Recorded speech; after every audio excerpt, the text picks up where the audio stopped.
Hi guys, कैसे हैं आप सब लोग। आशा करता हूँ आप और आपके फैमिली लोग सब लोग बढ़िया होंगे।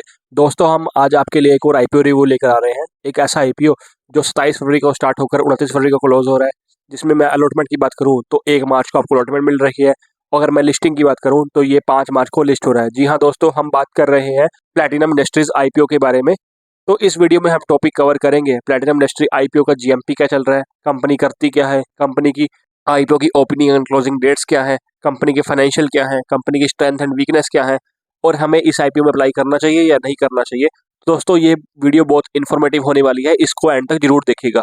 दोस्तों, अब बात करते हैं जीएमपी कितना चल रहा है प्लैटिनम इंडस्ट्रीज का। तो GMP basically grey market premium होता है, जो लिस्टिंग इनके लिए मैंडेटरी होता है। तो यहाँ पे जीएमपी की बात करें ना, तो आपको लगभग पर शेयर 83 से 90 रुपीज़ का बेनिफिट हो रहा है, जो लगभग 49% बनता है जीएमपी। ठीक है, उसके हिसाब से देखा जाए एस्टिमेट प्रॉफिट आपको लगभग 7,221 रुपये का मिनिमम और मैक्सिमम प्रॉफिट आपको 7,830 रुपये का हो सकता है। एज 87 का लोड है यहाँ पर। ठीक है, लेकिन जो हमारा क्राइटेरिया है ना जीएमपी का, वो मिनिमम 20% है। तो इस आईपीओ में जो जीएमपी मिल रहा है ना, वो लगभग 49% है, जो कि बहुत अच्छा है इस आईपीओ में अप्लाई करने के लिए। तो आप इस आईपीओ में अप्लाई करने के बारे में सोच सकते हैं। लेकिन दोस्तों, मैंने जैसे पहले की बताया, जीएमपी होता है ना, वो मार्केट ट्रेंड के अकॉर्डिंग अप एंड डाउन होता रहता है। और यहाँ पर 27 फरवरी है पहली डेट अप्लाई करने के लिए, तो हमें थोड़ा स्लो डाउन होना पड़ेगा, थोड़ा नजर बना के रखनी पड़ेगी। बिकॉज आईपीओ में जो अलॉटमेंट होता है ना, वो फर्स्ट कम फर्स्ट सर्व के बेसिस पे नहीं होता है। दोस्तों, अब बात करते हैं प्लैटिनम इंडस्ट्री है क्या और क्या काम करती है। प्लैटिनम इंडस्ट्री अगस्त 2016 के अंदर बनी थी। ये बेसिकली ऐसी कंपनी है जो बेसिकली स्टेबलाइजर बनाती है। तो कंपनी जो है पीवीसी स्टेबलाइजर बनाती है, लुब्रिकेंट्स बनाती है और एक एडिटिव्स बनाती है। दोस्तों, अब क्वेश्चन आता है कि why platinum industry, platinum industry ही क्यों, इसमें कैसी क्या खास बात है। प्लैटिनम इंडस्ट्री जो बेसिकली है ना, मल्टी प्रोडक्ट का प्लेयर है। ठीक है, ये पीवीसी स्टेबलाइजर बनाती है, लुब्रिकेंट्स बनाती है, और इसने एक काइंड ऑफ अ नीश पकड़ रखा है जो क्वालिटी प्रोडक्ट बनाने के लिए, और इसमें जो काइंड ऑफ मार्जिन होता है बहुत ज्यादा हाई होता है। दोस्तों, अब आते हैं इस कंपनी का आईपीओ लाने का ऑब्जेक्टिव क्या है। दोस्तों, देखा जाए ना, इस कंपनी के आईपीओ लाने के 4-5 ऑब्जेक्टिव हैं। पहला, इन्होंने क्या है, एक सब्सिडरी बनाई है अपनी प्लैटिनम स्टेबलाइजर के नाम से, जो इजिप्ट के लिए है। ठीक है, तो उसके जो कैपिटल एक्सपेंडिचर है ना, उसके रिक्वायरमेंट के लिए इनको काइंड ऑफ पैसे चाहिए। ठीक है, सेकंड जो इनका मेन ऑब्जेक्टिव है, वो इनका एक मैन्युफैक्चरिंग प्लांट बन रहा है महाराष्ट्र के अंदर, उसके सेटअप के लिए उनको पैसे चाहिए। जो थर्ड इनका ऑब्जेक्टिव है, वो है जो फंडिंग फंडिंग करना है इनको, कैपिटल रिक्वायरमेंट जो डेली बेसिस पे कैपिटल रिक्वायरमेंट होती है, उसके लिए इनको फंडिंग करनी है। चौथा जो मेन ऑब्जेक्टिव है ना, वो जनरल कॉर्पोरेट पर्पस के लिए है। दोस्तों, अब बात करते हैं इस आईपीओ के सबसे इंपॉर्टेंट टॉपिक के ऊपर, फाइनेंशियल के ऊपर। तो फाइनेंशियल में अगर बात करें ना, सबसे पहला पार्ट आता है रिवेन्यू का। तो 2021 में जो क्लोजिंग हुई थी ना, इस कंपनी ने लगभग रिवेन्यू किया था 90 करोड़ का रिवेन्यू किया था, और एक साल बाद बढ़कर ये रिवेन्यू लगभग 189 करोड़ का हो गया। यानी कि देखा जाए लगभग यहाँ पर रिवेन्यू डबल हो गया एक साल के अंदर। 2023 की जो क्लोजिंग हुई थी, इसमें इनका रिवेन्यू बढ़कर 232 करोड़ हो गया। यहाँ पर भी देखा जाए लगभग एक साल के अंदर 50 करोड़ का रिवेन्यू बढ़ गया है। अब जो इनकी सितंबर में जो क्लोजिंग हुई है ना, उस टाइम इनका रिवेन्यू लगभग 123 करोड़ रुपए है। तो देखा जाए ना, यहाँ पर रिवेन्यू ना ईयर ऑन ईयर बढ़ रहा है, जो कंपनी के लिए काइंड ऑफ अच्छी बात है। दोस्तों, अब आते हैं नेक्स्ट टॉपिक के ऊपर, जो है एसेट्स का। तो 2021 में जो क्लोजिंग हुई थी, इनके एसेट्स की टोटल वैल्यू उस टाइम 32 करोड़ रुपए थी, जो 2022 में बढ़कर लगभग 84 करोड़ रुपए हो गई। लगभग देखा जाए तो लगभग 2.5 गुना यहाँ पे बढ़ोतरी हुई है। ठीक है, इसके बाद 2023 में जो क्लोजिंग हुई, तो उनके एसेट्स की वैल्यू जो है 121 करोड़ हो गई, और 2023 के अंदर जो सितंबर में क्लोजिंग हुई है ना, इनके एसेट्स की वैल्यू बढ़कर लगभग 137 करोड़ रुपए हो गई है। तो यहाँ पर भी देखा जाए ना, एसेट्स की वैल्यू भी लगातार बढ़ रही है। दोस्तों, अब आते हैं सबसे इंपॉर्टेंट टॉपिक के ऊपर, कंपनी प्रॉफिटेबल है या नहीं है, कंपनी प्रॉफिट कमा रही है या नहीं कमा रही। तो बात करते हैं कंपनी के प्रॉफिट्स की ना, तो 2021 में जो क्लोजिंग हुई थी मार्च के अंदर, तो इनका जो प्रॉफिट था 4.82 करोड़ था, जो एक साल बाद बढ़कर लगभग 17.75 हो गया। तो यानी कि देखा जाए लगभग यहाँ पर प्रॉफिट के अंदर एक साल के अंदर 4 गुना की बढ़ोतरी हुई है। अब बात करें 2023 में जो क्लोजिंग हुई है ना, इनका जो प्रॉफिट है लगभग 37.5 करोड़ के आसपास है। यानी कि लगभग एक साल के अंदर 22 से 23 के अंदर इनका प्रॉफिट जो है लगभग 20 करोड़ पे बढ़ गया। अभी जो सितंबर में जो क्लोजिंग हुई है ना 2023 के अंदर, तो इनका जो प्रॉफिट चल रहा है लगभग 23 करोड़ के आसपास का चल रहा है।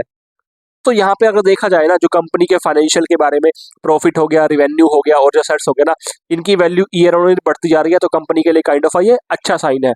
दोस्तों, अब आते हैं R O N W value के ऊपर। R O N W basically होता क्या है, रिटर्न ऑन नेटवर्थ। यानी कि अगर किसी इन्वेस्टर्स ने कंपनी को पैसे दिए है ना, तो कंपनी की प्रॉफिट अर्निंग कैपेसिटी कितनी है। जनरली ऐसा माना गया है कि अगर किसी कंपनी की प्रॉफिट अर्निंग कैपेसिटी जो है 15% से कम होती है ना, तो कंपनी फाइनेंशियल स्टेबल नहीं मानी जाती। सेकंड, अगर बात करें, अगर किसी कंपनी की R O N W ratio 20% से ज़्यादा है ना, तो कंपनी फाइनेंशियली स्ट्रॉन्ग मानी जाती है। और यहाँ पे जब RONW की वैल्यू करें ना, वो लगभग 61% है, जो हमारी काइंड ऑफ एवरेज से 3 गुना ज़्यादा है। तो ये काइंड ऑफ कंपनी के लिए पॉजिटिव साइन है। दोस्तों अब बात करते हैं प्लैटिनम इंडस्ट्री IPO डिटेल्स के बारे में। तो IPO की जो ओपनिंग डेट है वो 27 फरवरी है और ये IPO 29 फरवरी को क्लोज हो रहा है। अगर हम प्राइस बैंड की बात करें तो एक शेयर का प्राइस 162 से 171 रुपये है। दोस्तों यहाँ पर लोड साइज ना 87 रुपीज़ है, तो आपको मिनिमम इन्वेस्टमेंट लगभग 14,100 से लेकर 14,900 रुपये तक करनी पड़ेगी। अगर हम ऑफर डिटेल्स की बात करें ना कि ये कंपनी IPO से कितना पैसा उठा रही है, तो ये कंपनी IPO से लगभग 235 करोड़ रुपए उठा रही है और ये सारा पैसा फ्रेश इशू है, यानी कि इसमें कोई OFS नहीं है। OFS का मतलब क्या होता है, जो उसके एग्जिस्टिंग इन्वेस्टर्स हैं अपना कोई भी शेयर इस IPO के अंदर नहीं बेच रहे हैं। अगर हम प्री इशू शेयर होल्डिंग की बात करें ना, तो उनके इन्वेस्टर्स के पास बेसिकली 94.74% का शेयर है, जो IPO आने के बाद भी उतना ही रहेगा, बिकॉज यहाँ पर कोई OFS नहीं है। तो ये देखा जाए कंपनी के लिए kind of a positive sign है, बिकॉज इन्वेस्टर्स के पास मेजोरिटी शेयर जो होता है 51%, उससे ज़्यादा के शेयर रहेंगे। तो अब आता है कि एप्लीकेशन डिटेल्स के बारे में कि आप किस तरह से अप्लाई कर सकते हैं। तो आप दो तरह से अप्लाई कर सकते हैं। फर्स्ट हो गया रेगुलर कैटेगरी, सेकंड हो गया HNI कैटेगरी। तो रेगुलर कैटेगरी में आप 2 लाख रुपए तक अप्लाई कर सकते हैं और HNI कैटेगरी के अंदर आप 5 लाख तक अप्लाई कर सकते हैं। जो ये IPO है ना 27 फरवरी को आ रहा है, तो सब्सक्रिप्शन स्टेटस भी हमें उस दिन पता लगेगा, तो हमें तब तक के लिए थोड़ा इंतजार करना पड़ेगा, नज़र बना के रखनी पड़ेगी, तभी हम इस IPO के अप्लाई करने के बारे में सोच सकते हैं। दोस्तों अब क्वेश्चन आता है कि इस IPO में हमें अप्लाई करना चाहिए या नहीं करना चाहिए। तो मैं आपके लिए बहुत सारे फैक्टर लेके आया हूँ कंसिडरेशन के अंदर। सबसे पहले बात करते हैं रिटर्न ऑन नेटवर्थ यानी कि RONW वैल्यू के ऊपर। तो जो हम किसी भी IPO अप्लाई करने के लिए RONW वैल्यू कंसिडर करते हैं ना, वो 15 से 20% की एवरेज कंसिडर करते हैं, लेकिन जो यहाँ पर इस IPO के अंदर RONW की वैल्यू है ना, वो 61% है, जो कि बहुत ज़्यादा है। तो ये कंपनी के लिए काइंड ऑफ अच्छा साइन है। सेकंड पॉइंट पे आते हैं GMP यानी कि ग्रे मार्केट प्रीमियम। तो जो यहाँ पर GMP चल रहा है ना, वो लगभग 49% चल रहा है, जो हमारे 20% के एवरेज से बहुत ज़्यादा है। तो ये भी कंपनी के लिए काइंड ऑफ प्लस पॉइंट है। लेकिन जैसा कि मैंने बताया ना कि जो GMP होता है ना, मार्केट ट्रेंड्स के अकॉर्डिंग अप एंड डाउन होता रहता है, तो हमें 27 से 29 फरवरी को लेकर GMP पे नज़र बना के रखनी पड़ेगी, तभी हम डिसाइड कर सकते हैं कि हमें इस IPO में अप्लाई करना चाहिए या नहीं करना चाहिए। दोस्तों अब आते हैं स्ट्रेंथ के बारे में। तो स्ट्रेंथ में क्या है, इनके पास रिच एंड प्रोडक्ट पोर्टफोलियो जो है बहुत ज़्यादा है, ठीक है। तो ये काइंड ऑफ कंपनी के लिए अच्छा साइन है। इसके अलावा जो उनके पास प्रोडक्ट्स है ना, वो फ्यूचरिस्टिक अप्रोच के हैं। थर्ड जो है ना, कंपनी के पास खुद का इन हाउस R&D फैसिलिटी है। तो उससे होता क्या है ना, कंपनी अपने प्रोडक्ट्स के अंदर इनोवेशन यानी ग्रोथ ला सकती है, उससे अल्टीमेटली सेल्स एंड प्रॉफिट के अंदर ग्रोथ आ सकती है। तो ये कुछ कंपनी के स्ट्रेंथ है, जो कंपनी के लिए kind of a positive sign है। दोस्तों कंपनी के लिए रिस्क पॉइंट ये है कि जो चाइना से सामान आता है ना, वो काइंड ऑफ सस्ता आता है और मतलब सेम सेगमेंट के अंदर आता है, क्योंकि चाइना आपको पता है हर चीज़ बनाता है दुनिया की, ठीक है। तो इस कंपनी में भी, इस इंडस्ट्री में भी काइंड ऑफ रिस्क है उसके लिए। तो ये कुछ पॉइंट थे जो वो देखा जाए ना, नटशेल के अंदर कुछ पॉजिटिव भी है, कुछ नेगेटिव भी है, लेकिन यहाँ पर देखा जाए ना, तो यहाँ पर कुछ पॉजिटिव पॉइंट भी है, कुछ नेगेटिव पॉइंट भी है, लेकिन काइंड ऑफ पॉजिटिव थोड़े पॉइंट ज़्यादा है। तो इस IPO में आपको अप्लाई करना चाहिए या नहीं करना चाहिए, तो ये आपको 3 फैक्टर के ऊपर कंसिडरेशन देखनी पड़ेगी। फर्स्ट है आपका कि IPO कितना % सब्सक्राइब चल रहा है, सेकंड है GMP कितना चल रहा है, थर्ड जो है ना सबसे इम्पोर्टेंट, आपको अपने फाइनेंशियल एडवाइजर से एडवाइस लेनी है, तभी आप डिसाइड कर पाएंगे कि आपको इस IPO में अप्लाई करना है या नहीं करना। दोस्तों आज की वीडियो में इतना ही। कमेंट करके जरूर बताइएगा कि अगर आप और भी IPO रिव्यू वीडियो देखना चाहते हैं हमारे चैनल के ऊपर। अगर आपको हमारा कंटेंट पसंद आया तो आप लाइक कीजिए, शेयर कीजिए एंड सब्सक्राइब कीजिए। मिलते हैं आपसे नेक्स्ट वीडियो के अंदर, तब तक के लिए बाय बाय।